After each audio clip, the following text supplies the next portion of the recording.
Hello folks, this is Sula speaking. You're listening to another video for Teamfight Tactics. This is taken from early in Set 7. We're on the release patch right here. And in this game, we're going to be watching a mage team composition. Mages have emerged as one of the very strong compositions here on the release version. I suspect that they will be eating some nerfs over time, but at least in this version of Teamfight Tactics, they are quite strong. And they've been pretty dominant at the higher tiers of the ladder, at least in the first day or two that the set has been out. In particular, this is due to how easy it is to make a mage spatula item. The tier plus spatula creates a mage hat, and getting access to a mage hat is what really boosts the mage team compositions up and over their fellows. There's a number of reasons for that, why it's so easy to get the spatula items. They're much easier to make here in this set as opposed to others. For one thing, they have added an augment called Earth's Grab Bag, which is quite common. It's a gold augment, and gold augments are the most common. And it will give you a spatula plus a random component. So that's one reason why it's easier than ever to get these. The other reason why is the treasure dragon that was added at the end of stage 4. If you have any spatula whatsoever, you can custom tailor the emblem that you want to get. So for example, if you get a spatula on like stage 3, even if you're unable to get a tier out of any minion rounds or unable to get a tier out of the carousels, you can always force it out of the treasure dragon. So the fact that it's so forcible is part of the reason why people are making mage caps very easily. And then, well, the mage cap lets people cast twice, which is not really intended on a lot of champions.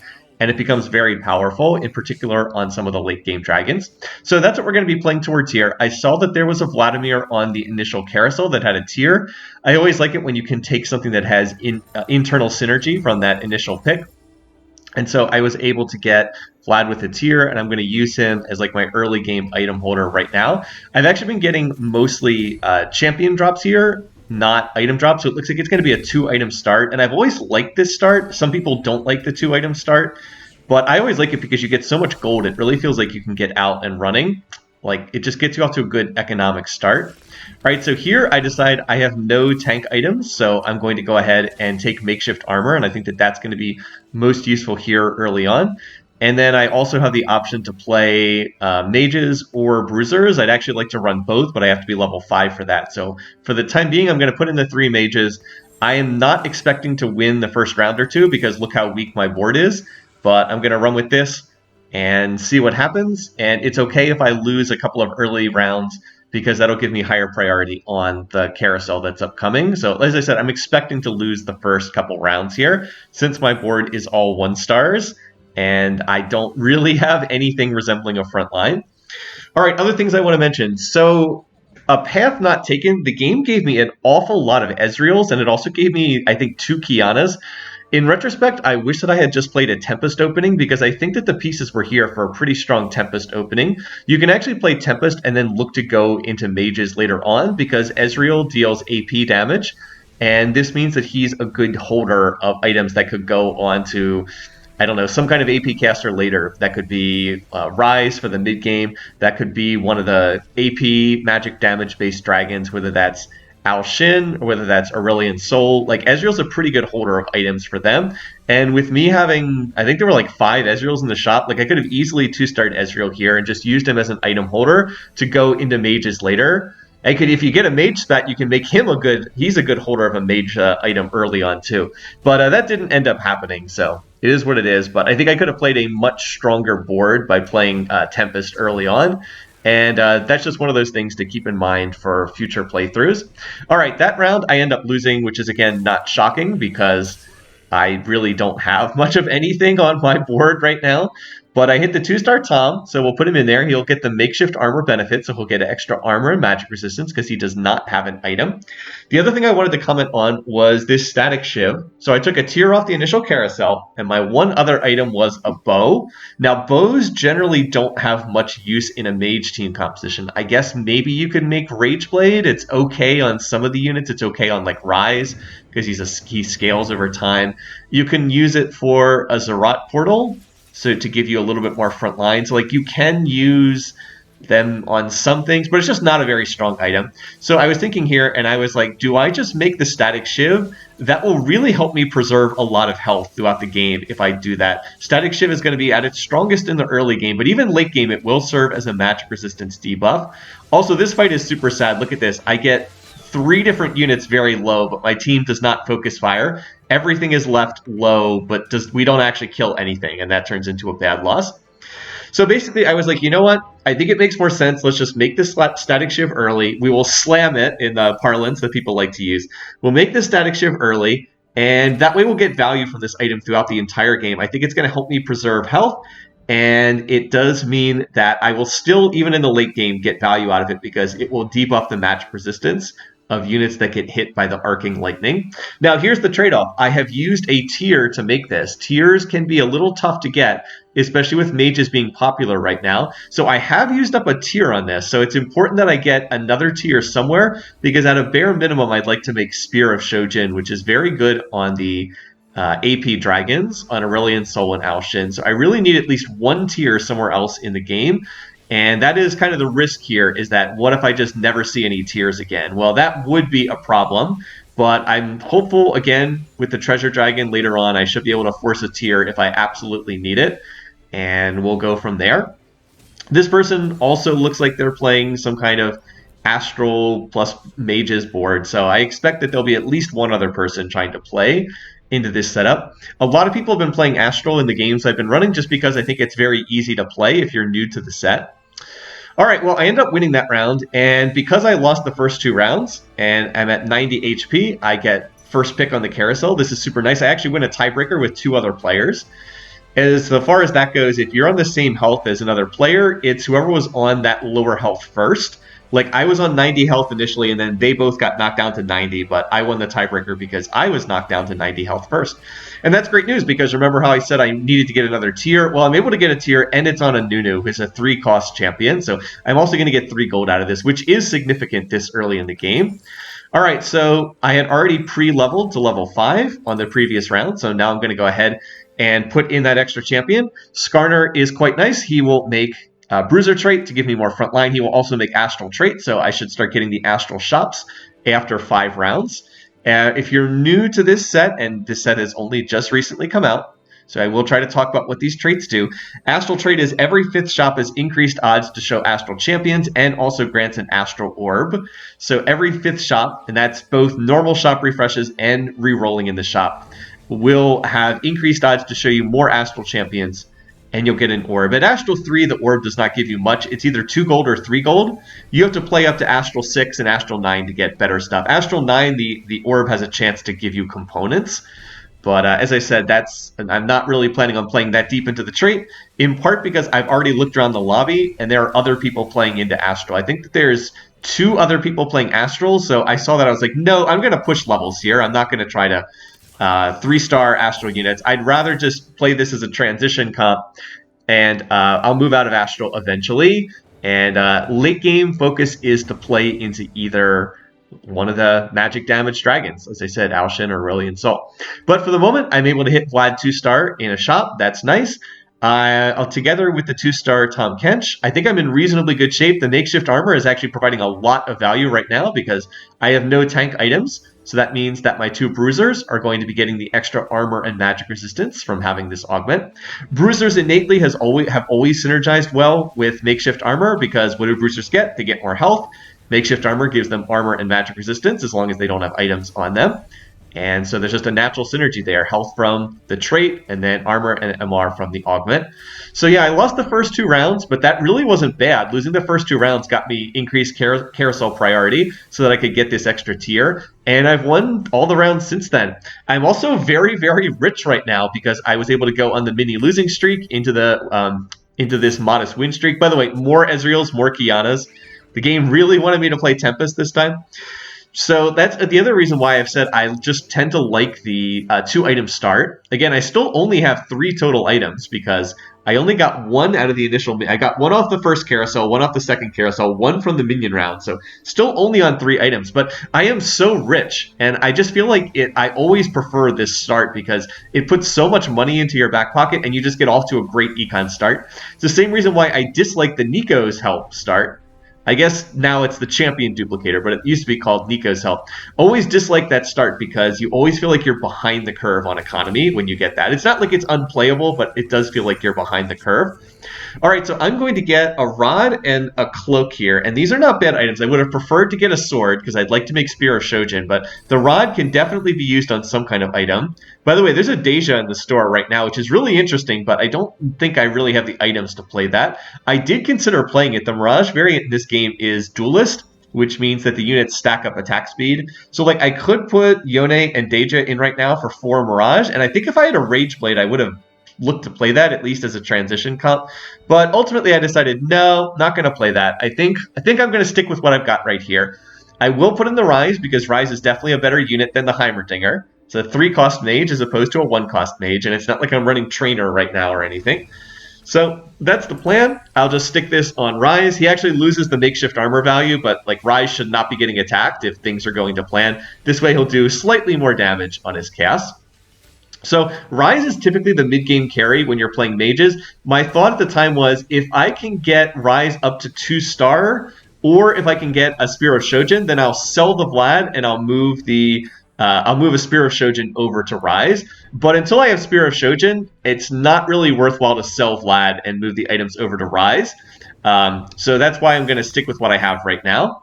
This is an easy choice here. I'm going to take Ludens. Ludens has great synergy when you're playing mages. So what am I going to do? I'm going to put in the Heimerdinger since I just 2-starred that. And now I'm like, you know what? Do I want to play 5 mages? No, that does not seem nearly as good as playing the Skarner. Skarner is giving me Astral and Bruiser trade, so that definitely seems better. But I will hold on to the Lilia on my bench because when I get to the next level up, when I get to level 7, I can play her for 5 mages, and that does feel like it'll be useful.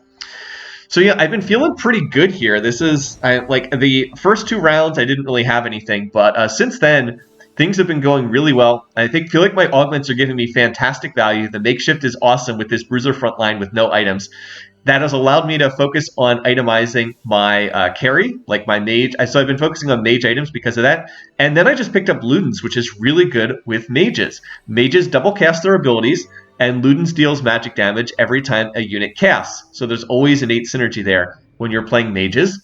All right, now here is a key round. I'm up against the person who hasn't lost yet. This person's 100 HP. They're playing into Mirage, it looks like. Mirage plus like Bruisers and Warriors. And this person hasn't lost a round yet. So if I can beat them here and end their win streak while keeping my win streak going, it's actually worth a ton of money in this lobby. We're both level 6 max gold, so this is worth a lot. And so I just need to finish off this Yone. Ah, there we go.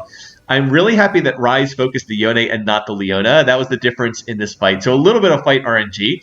I'm guaranteed to win from this point because Leona has no damage. She will never kill anything. But my units very easily could have focused the Leona there instead of hitting the Yone, who was dealing all the damage. So that was certainly a bit lucky. All right, meanwhile, so my win streak continues. I'm just like super duper rich here. I'm level 6, 51 gold. Now I could level right here to put in the Lilia and get 5 mages in, but I was like looking at these other boards. I was like, all right, does this board beat me? No, I don't think so. Does this board beat me? I don't think so. They just have a worse version of what I'm running. And this person in last place on health, nope. I was like, all right, I'm pretty sure I beat all 3 of these boards that I can hit, so no, I'm not going to level here. Otherwise, I would definitely, like, normally you would look to level here and look to play Lilia for 5 mages, but I was like, I'm pretty confident I beat all 3 of these boards because they all look relatively weak. This is, of course, the beginning of the set. People are not going to be playing optimized boards. I'm sure I am not playing an optimized board here either. But really, this person that I'm hitting right now, they just have a 2-star Lilia. And as soon as we can get through that Lilia, we should win pretty easily. So we're able to cut through that. Vlad is still surviving in all these fights, and that's going to be another win. So I am not punished for being greedy there. Being greedy and not spending to go to the next level. All right, on this carousel, again, my top item is a sword. I would really like to make both Spear of Shojin and a Gunblade. Those would be some of my ideal items, but the sword gets taken first. So I was like, well, guess that's not going to happen. I also would not mind a cloak. Remember, I have a cloak on my bench, so I could combine 2 cloaks together for Dragon's Claw, which is a good item. But there's actually no cloak at all on this carousel, so this is not quite what I'm looking for. I was like, all right, I was like, well, maybe I can make a Gargoyle Stone Plate, but nope, that's not available either because someone takes the vest. So I was like, all right, I guess I'm just going to take this belt then. On the plus side, it was on a 4 gold Zaya, so I do get 4 gold for that, which is, again, not bad. So we'll level to 7 here. I'm actually level 7, 50 gold, because I don't think I'm going to play that Sejuani. Level 7, 50 gold on 3-5. This is pretty nutty here. Again, this is the effect of getting all that gold at the start of the game and then going on a big win streak. Every time I win a round, I get plus 1 gold. Every time that I'm sitting over 50 gold, I'm getting the max income. So I'm getting 13 gold a round right now, which is, you know, the maximum that you can get unless you're running something that is like Shimmer Scale or whatever. All right, this is the other comp I had identified as being one of the stronger in the lobby, because this person does have a 2-star Olaf, and they have a 2-star Yone. So, like, this is the other one I was concerned about. I thought this was the other board I would be most likely to lose against. But the Olaf, you know, he's got the Quicksilver Sash, so we can't CC him. He has the Bloodthirster for Lifesteal.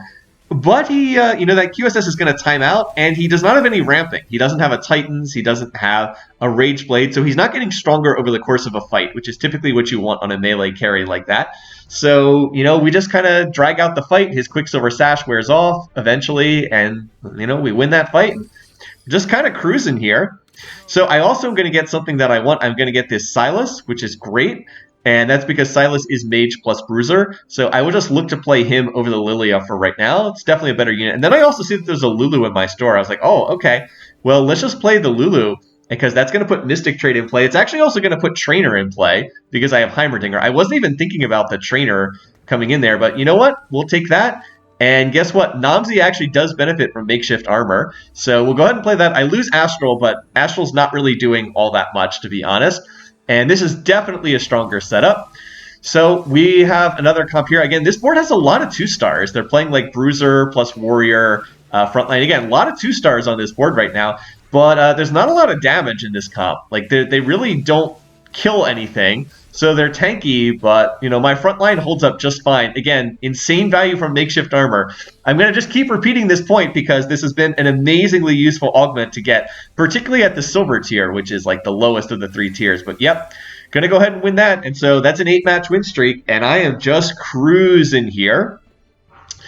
I've mentioned that I do think that mages are a little overtuned in this particular setup. Like, I do think that mages are probably a little too strong on their base numbers right now. But hey, I'm going to take advantage of it because I don't feel like what I have is really amazing. Like, I'm playing through a 2-star Vlad, who's a 1-cost unit. It's not like I have a 2-star Rise here. It's not like I have amazing items or anything like that. But, you know, I just think that mages are pretty strong. And Silas in particular, we identified this actually even before the set came out.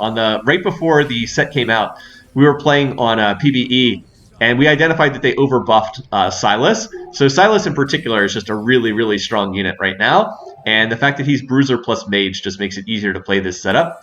All right, well, I was hoping again for some swords, rods, and tiers. I didn't get any of that. I got a bunch of tank items, so I was like, alrighty. Well, I guess we'll go ahead and itemize Silas. He loses Makeshift Armor benefit, but it's still worthwhile to do this. So I'll go ahead and make Sunfire, and then I'm hoping maybe I can get another Cloak and then make Dragon's Claw on him for his last item. But yeah, so we'll go with that. So again, not really what I wanted there. I would say that that was a fairly unlucky drop, honestly. Even getting one sword would have made my setup much stronger because I could have made Spear of Shojin, and then I'd be able to Treasure Dragon another sword for Gunblade at the end. But no, I have not seen any swords yet. I have actually also seen no tiers, by the way. Now you might say, well, wait a minute, you have 2 tiers, but I took both of them off carousels. I've actually gotten no tiers to drop at all in this game. So I'm playing mages, and yeah, no tiers have dropped, no swords have dropped. That's a little rough, considering you want to make, like, Spear of Shojin and Gunblade are like 2 of the key items. But I've just had to make my own luck with a bunch of tank items, and seems to be winning pretty well here. Now, that said, I am also going to get an unbelievable break of luck right here, because look what my 3rd augment is. Mage Crest. Gain a Mage Emblem and a Vladimir. I was like, oh, well, guess that'll work. So yeah, there had always been the chance to maybe get a Spatula and make you turn that tier into a Mage Emblem. But no, we're just going to get it out of the augment anyway. So that is our high roll of the match right there. And that's actually going to allow me to play 7 mages here. Normally, I would not suggest playing 7 mages. Honestly, going beyond 5 is usually not worth it unless you have like multiple mage caps or something. But for right now, it actually is the way to go. So I'm going to toss in the Lilia. That's going to get me to 7 mages. And I can put this mage cap on the Tahm Kench because he's going to come out of the comp later on. I'm going to sell him. It would be better to put it on Lulu, but Lulu I intend to keep in my comp permanently, and I don't want to have to sell her later on. So we'll just put this on Tom, sell him, and now the path is opened to play one of those late-game dragons. So I need to get a sword for Spear Shojin, and then I'll have Spear Shojin plus Mage Cap, and then the last item we'll figure out later. But like I already have the pieces there. Hopefully I can get a sword on this upcoming carousel. So then I could make, again, Spear Shojin plus Gunblade plus Mage Cap, which would be like my ideal best-in-slot items for something like Aurelion Sol or Alshin, which is now what I'm going to look to drive towards. I can really play either of them. It's just whatever I end up finding. I would love to find one of them in the store here, but yeah. So I'm going to go ahead and sell this lad. I'm level 8, 50 gold with a 10-match win streak on 4-2. This is just absolutely awesome here. Well, while we have a minute here, I should probably talk briefly about what the mages do. I've been referring to it throughout the video, but I should probably clarify. So what mages do is they cast twice. That's what mages do. And the more mages are in, the more their ability power goes up. If you have mages 3, they actually cast for less damage when they double cast. Mages 3 is 75% ability power, so their AP actually goes down. That is, they cast for less damage, but they cast twice. Getting up to Mages 5 takes them back to 100% ability power, and then Mages 7 goes up from there. It's like 125%. So that's kind of the idea with mages, is they're always, once you get the mage trait in, they're always going to cast twice, and then the higher tiers of the trait, they get more ability power. Sometimes you really only need Mages 3. Sometimes it's better just to play like more utility units, that sort of thing. But given the setup I have here, I'm going to look to play Mages 5. I'm going to cut some of these weaker mages long term and play 5 mages, but then play more utility units and like more tank units down the road. We're up against someone who got the dragon, one of the 2 dragon augments, Dragon Horde, Dragon Alliance. I don't know which one it is. But they're trying to play just a whole bunch of different dragons. And it looks like they don't necessarily have the economy to pull that off. Well, we'll see. I mean, they are max gold level 7, but they're also down on, 28 HP? Maybe they should have rolled a little bit sooner to try to stabilize. Oh, well. This is a bad carousel for me because there is a sword, but the sword's on a Yasuo, so that means there's 0% chance I will ever get this Yasuo. So that was disappointing. I would have much rather seen the sword on, like, a 1 gold champion, so maybe it would slip through, but, like, that's just not going to happen here. All right, so I have a chance to pick another item. Also would have liked the Zoe, but Zoe gets taken as well. So I am like, let's go ahead and take this Xayah. By the way, I have been getting high-cost champions off every carousel. I think I got 3 gold, 4 gold, 4 gold champs, and that's been helping too. So anyway, we'll just go ahead and take this. And you know what? Well, that's a Gargoyle Stoneplate, so we'll just put this on Silas as well. And Silas might not have makeshift armor value anymore, but now he's got stuff a lot. He has just much better items now. So I'm just going to fast 9 this. I'm going to look to get to level 9, and then at level 9, we'll roll it down and try to find, as we said, Aurelion Sol or Alshin, which is what I've been driving towards pretty much the whole game. Disappointing I have not been able to get more swords, but it is what it is. And hey, I've got a beefy tank line, or I've got a beefy Silas. That's not bad. I did see the Yasuo in my own store. I did consider just buying this and slapping the mage cap on him for a couple rounds, but ultimately I thought that was probably not worthwhile. It would cost gold to do it, and I think I'm better off with what I've got right here. So notice how strong Silas is. Silas just like tanks forever against these other teams. Silas is, his ability is that he tosses out his chains, and he is supposed to mono-reave nearby units on the first cast and then shield himself on the second cast. They have kind of overbuffed him, though. I mentioned this before, but right before the set was released, they gave him like this gigantic buff on the last patch right before this went out live. And ever since then, this unit just has been very overtuned. And that's part of the reason why mages are performing really well, is Silas is like your key frontliner. You play Silas plus Ornn, and they're both bruisers, so that gets bruiser trait in. And if you itemize Silas the way I have, he just becomes like unkillable because he keeps double casting and he keeps shielding himself, and it's just like impossible for other teams to get through his shielding until the fight's almost over, and by that time the mages in the back have like killed everything. I still don't really have a carry in terms of damage. Like I still am running through this Vlad. I have 1-star Rise. Like I was going to transfer items over to Rise, but I've just never found 2-star Rise, so I've kind of just kept things the way they are. This board's a little bit scary because they have the Pike and they have the Siphon, and those items are quite good on Siphon. Those are pretty much best in slot items, but you know, Silas is continuing to do his thing. Siphon's going to dash through and try to eat my back lines, but looks like we've got this, and we actually knocked that player out. I think that was maybe one of the stronger players in the lobby. I'm glad they were not able to get the 2-star Siphon because that would have been pretty scary. So yeah, we managed to run the win streak out to 13 matches. Nobody's beat me in a long time. Right now I'm looking for swords. I absolutely have to find swords, and I was like, oh, all right, well, you know, this isn't bad. We've got 1 sword. We can maybe make Rageblade with that bow, which is not ideal. It's not kind of the item I want, but it's playable. And I've also got a Banshee's Claw, which is great. I love having this item for the late game. So Spear of Shojin, we'll make that. And then we'll go ahead and make Rageblade. And then I also have this item remover, so I can actually pop items off someone. Probably use it to pop items off Rise. That way I don't have to sell him, and I can keep him in the team comp. So not bad overall. I've kind of got 2 of the 3 items I want, and I was like, I guess I'll play the Rageblade for the 3rd item. I mean, it's not ideal, but it's okay for one of these Mage Dragons. It's actually quite a bit better on Al Shin than it would be on Aurelion Sol, because Al Shin has much higher mana costs. So it's not great, but it's what I've got. I would much prefer to have Gunblade or like a Death Cap or a Jeweled Gauntlet, or even Hand of Justice would not be that bad. So for the time being, I'll just go ahead and put Sona in. Sona will add Evoker trait. She probably gets replaced later on by something better. And I was like, oh, well, let's just roll one time, and instantly out pops Aurelion Sol. I was like, all right, guess I'm playing Aurelion Sol this game. So we'll put in the Ornn, and now what I need to do is I need to put in the Aurelion Sol for the Vladimir, but like I run out of time here. I'm trying to figure out what unit I can play, and I was like, nope, that's not right. And I just run out of time here, unfortunately. So I get caught transitioning here. It's still early enough in the set that doing the transitions is a little wonky. I just lost track of the fact that the Vlad was the unit that needed to come out here. So this is a little bit unfortunate. I've got this big winning streak, but I've gotten caught transitioning here. I have not managed to get the new carry unit, the Aurelion Sol, in, and so it looks like I'm going to lose this. I'm up against someone who is playing Astral, and they've hit a 3-star Varus, and they're playing through that. So I was like, that's disappointing, because if I won that round, I might actually knock that player out. But, well, is what it is.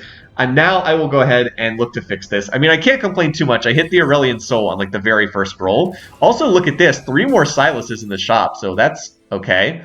So I need to take out the Lilia. There we go. So now we need to make sure we get these items in place. Spear of Shojin on the Aurelion Sol. Static Shiv I'll put on Lulu, and then I'll pop off that Rageblade. I don't have to sell the Rise, and we'll put that on. Again, I want to be clear, Rageblade is not an ideal item to play on this dragon, but it was the best I had, so I went ahead and made use of it. Also, I'll grab the Silases. Who knows? Maybe I can 3-star Silas. Still a possibility. All right, so now we've got Aurelion Sol in, so let me read the description of what his ability does. All right, so he is Astral and Evoker, in addition to having the Dragon trait. Like other dragons, you can only play one of them. If you play more than one, they lose the triple trait benefit, which is Astral in this case, and they lose the extra health from Dragon trait. All right, so his ability is Black Hole. Aurelion Sol summons an unstable black hole underneath a random enemy. After 2 seconds, it implodes, dealing magic damage to all enemies and reducing their attack damage by 40 for 5 seconds. Each cast, the area increases by 50% and the damage increases by 200. So he is a scaling mage. He's actually a bit like Rise in that regard. Every time he casts, he does additional damage, and the area of his black hole increases. So he scales over time. Mage Cap is his best item, even though now Aurelion Sol is not a mage, I want to be clear, but I have turned him into a mage by putting the Mage Cap on him. And Mage Cap is his best item because with Mage Cap, he double casts, and remember, every time he casts, the area of his spell increases, and the amount of damage increases. So you just want him to have the Mage Cap so he scales up over the course of the fight. They actually hotfix nerfed him right when the set came out because he was too strong on PvE. They nerfed him so that he was monolocked while he was casting, and increase the delay between when his cast went off. He's still a strong unit, particularly if you can 2-star him, but he no longer just absolutely annihilates lobbies like he was doing on the PvE, the beta environment. All right, so we've got more options here. Got a couple different choices. Out of what we have here, I'm most interested in that Chalice because that will, give a little bit of extra ability power to Aurelion Sol, which is the unit I'm playing through right now. So I'll go ahead and grab that. Someone else has there's a Zephyr on here. I was worried someone else might take the Zephyr, but fortunately they don't. They just take a Mirage Emblem, which I'm sure is good for them because they're playing through Mirage trait. But I'm just glad I'm not going to have to dodge Zephyrs in each round. All right, so we're going to keep rolling here, and well, that was relatively easy. We hit the 2-star Aurelion Sol pretty easily, so a little bit of high roll luck there as well. And I was like, wait, why is this music note on the board? There still seem to be some bugs as far as Bard's music notes and some of the gold from Shimmer Scale trait like popping up on the board. So now I'm up against the person who's playing a Quirky build. They actually put that Mirage Emblem on Quirky, which is kind of weird. So I'm not quite sure what they're doing here. They're also only level 7 while I'm level 9. So I feel like I have outscaled this board pretty heavily. So let's see if we can get this off. By the way, the Sona CC, really nice. I have Sona positioned, hitting like the whole team. So yep, Aurelion Sol's just going to tear right through this. He is a 2-star, 10-cost dragon, so he's going to be pretty strong. And I'm not having too much difficulty making my way through these other players. Sona, I'm going to 2-star. So here is another option. With Aurelion Sol, you can also look to play 4 Evokers. Like, I could play the Anivia and look to play 4 Evokers. I would probably have to drop down to 3 Mages to do that, though. And I was kind of happy with the 5 Mages. So I decided I'd hold off on that. And then my plan was to look to maybe replace Sona down the road with a unit like Bard. I certainly wouldn't mind doing that. I'm also still looking for Zoe as well. I've not seen a Zoe yet in my store. And I was up against the Assassin player, so I decided I would bunch up my team. It turned out that their Assassin was not focused on my side of the board anyway. Pike actually jumps to the other side. I thought that they might switch Pike at the last second to go hit Aurelion Sol, but they did not. So that meant I ended up not really needing to clump here, but that was fine. They actually have a Deja, just a 1-star Deja over there. So we are able to cut through what they've got and actually knock them out of the lobby. So hey, down to just me and one other person. It's actually the person who beat me on the very first round of this stage. The person who beat me when I was still transitioning my team comp. So I was like, well, I was transitioning my team comp, but I've literally won like every single other round. So I think I've got this. They're playing through that Astral. They have Astral plus 4 Swift Shot. And I believe they have a Swift Shot Augment as well. So they're really playing through this 3-star Varus. We're going to get the triple item drop here on the stage 5 minion round. So this is honestly probably not great for me because I'm not really able to use these items that well. I don't really have a great user for the Giant Slayer or the Rapid Fire Cannon. And I'm going to keep rolling here because I'm still not close to hitting some of this stuff. And I'm going to get another Aurelion Sol, but I don't think I'm going to 3-star that unit. At least I've managed to 2-star some of my utility units. I also find some more Rises here, but I'm not seeing the Zoes that I was hoping for.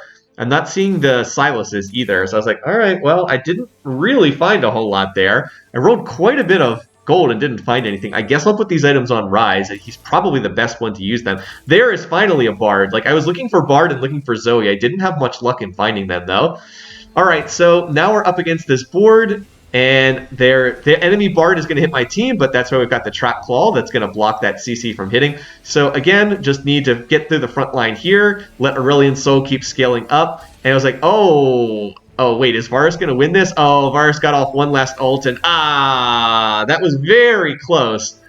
Varus got off one last ult, and his Chain of Corruption stopped Aurelion Sol from casting. I was like, all right, well, that's all right. That's okay. We can still do this. We still have a bunch of units to upgrade. All right, there's the Zoe, so we can consider playing Zoe. I was like, is 1-star Zoe better than 2-star Rise? I could also play it over Heimer, but then I would lose Namzi, and I actually do like having that extra front line here. So I was like, is this better? I'm not sure. Let's try shifting to the other side. Maybe that's going to help out here. I'm trying to have it positioned so that Sona will hit the Varus with her ult. But this person actually positions Varus right in the center of the board, which is smart.